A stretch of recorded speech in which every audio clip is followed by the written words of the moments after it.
ত্রয়োদশ জাতীয় সংসদ নির্বাচনকে সামনে রেখে উত্তপ্ত হয়ে উঠেছে দেশের রাজনৈতিক অঙ্গন। প্রধান উপদেষ্টার ঘোষিত সময় অনুযায়ী মাঠের প্রস্তুতিও নিচ্ছে বিএনপি, জামায়াত সহ অন্যান্য রাজনৈতিক দল। যদিও সিলেবাসের বাইরে আওয়ামী লীগ, তবুও নানা আলোচনা সমালোচনায় সরগরম এখন রাজনীতির টেবিল। এরই মধ্যে বিদ্যমান দলগুলোকে নিয়ে কড়া সমালোচনা করেছেন গণ অধিকার পরিষদের সভাপতি নুরুল হক নূর। এরা এই এক বছরে এই পরিস্থিতি তৈরি করতেছে, হাসিনা 16 বছরে করছিল, তাহলে সামনে তো আরো বিপজ্জনক পরিস্থিতি দেখে নেবে।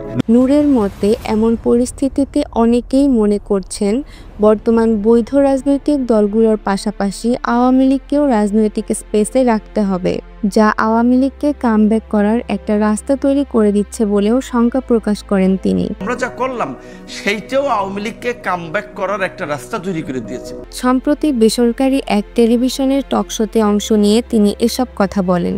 ডাকসুর সাবেক ভিপি নূর বলেন, সম্প্রতি বিআইজিডি ব্র্যাকের পরিসংখ্যানে দেখা যায় আওয়ামী লীগের সমর্থন 7%, যার অর্থ ধীরে ধীরে একটা ন্যারেটিভ দাঁড় করানোর চেষ্টা চলছে যে এখনও দেশে আওয়ামী লীগের জনসমর্থন আছে।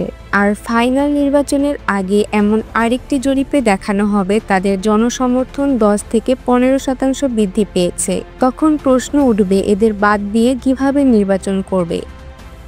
গণ অধিকার পরিষদের এই নেতা আরও বলেন, রাজনীতির মাঠে আমরা অনেকেই সস্তা বক্তব্য দিচ্ছি। সবচেয়ে বড় বিষয়, গত 1 বছর আমরা অভ্যুত্থানের স্টেকহোল্ডার ও গণ অভ্যুত্থানের দাবিদাররা যা করলাম সেটাও আওয়ামী লীগ ফিরে আসার একটা রাস্তা তৈরি করে দিচ্ছে। নূর বলেন, আমাদের দেশের অর্থনীতি অধিকাংশ ওয়েস্টার্ন বেসড। ইনক্লুসিভ রাজনীতি না করলে যদি বিদেশিরা শার্ট প্যান্ট কেনা কমিয়ে দেয়, তখন ডক্টর ইউনূস কিংবা রাজনীতিবিদদের দেশ এবং দেশের অর্থনীতি বাঁচাতে আওয়ামী লীগকে নিয়ে নির্বাচন করতে হবে। এই পরিস্থিতিও সামনে তৈরি হতে পারে বলে আশঙ্কা করেন তিনি।